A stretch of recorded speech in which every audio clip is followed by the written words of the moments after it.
Si Butler na nag-coach sa Golden State ngayon dahil ito yung unang beses ngayong season na si Steph ay mawawala ng multiple games. Naubusan pa ng 3-point shot si Draymond Green. Si Butler naman kinapos din 25 points, 8 assists at 10 out of 14 sa free throw area. Namigay pa ng chicken si Butler dahil kapag nakaminti siya ng dalawang sunod na free throw, merong free chicken na pamimigay sa arena. Gawa nga lang yung chicken sa Hawks na George niyang nila yung Golden State 6 3-point shot na merong 23 points. Tinalo din ng Hawks sa loob ng paint yung Golden State kasi nga walang 3-point shooter yung Warriors. Si Butler naman hindi pala tira sa 3-point area. Sa kanya nakapokus yung defense ng kalaban. Ang next game naman ng Golden State Miami, babalik si Butler sa Miami sa unang pagkakataon after ng trade. Hindi nga lang alam kung ano ang magiging reaksyon ng mga fans kapag bumalik si Butler after na nangyaring breakup sa kanila. 5 good years naman ang binigay nila. Must win situation naman yung sa Golden State habang wala si Steph.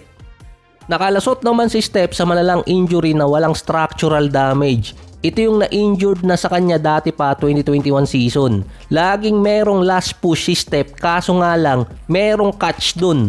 Nag-a-average si Steph ng 27 points per game sa last 5 games every season since 2021.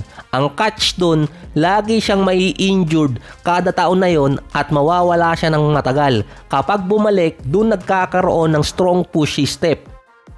Huling beses na nangyari yung kay Steph na nawala siya ng matagal tapos nagkaroon ng strong push 2023 season pa. Hindi pa ulit nawawala si Steph ng 3 to 4 games sa nakaraang dalawang season. Noong 2023, nung nawala si Steph ng 10 games noong mga February, pagbalik niya, 18 straight games ang nilaro niya at nag-average pa siya noon ng 29 points per game. Meron pa siya noon na nakascore ng 50 points. Mukhang fatigue na talaga yung tumira kay Steph ngayon, kaya nga napansin na yun ni na Coach Steve Kerr. Nagbibigayan din kasi sa West ngayon. Tinalo nung nakaraan ng Clippers yung Memphis. 3 sunod na talo na sina Ja Morant. Full force pa ang Clippers dahil bumalik na si Norman Powell. 8-2 ang Clippers sa last 10 games. 5-game winning streak at nasa 4 straight games na si Kawhi na 35 minutes per game. Nalagi naman every year nagpapahirap sa West yung Clippers tapos pag playoffs, ayun, meron na naman may emergency leave. 0.5 game away na lang ang Clippers sa Golden State.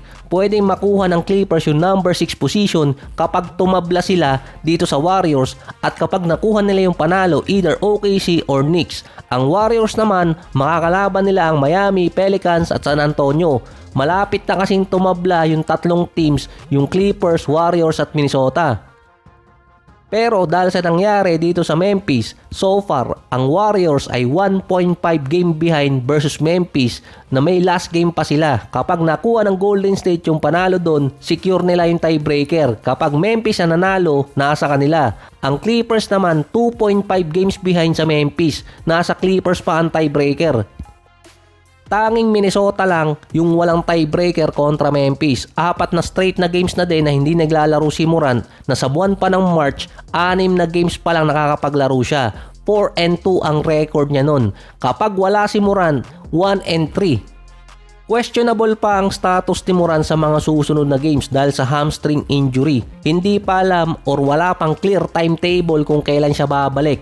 Kaya meron pagkakataon yung 3 teams na humabol ngayong season. Ang meron pinaka-disadvantage doon yung Minnesota dahil nga kulang sila sa game. Ang Clippers may 12 games remaining pa, ang Warriors meron pang 11. Sa next 7 games, kapag naka 4-3, ang isa sa mga teams na yon, mahahabol nila ang Memphis. Ang kalaban kasi ng Memphis sa susunod Jazz, tapos OKC, Lakers, Boston at Golden State. After nun, makakalaban pa ng Memphis yung Miami. Ang last 5 games nila, Detroit, Hornets, Minnesota, Denver at Dallas.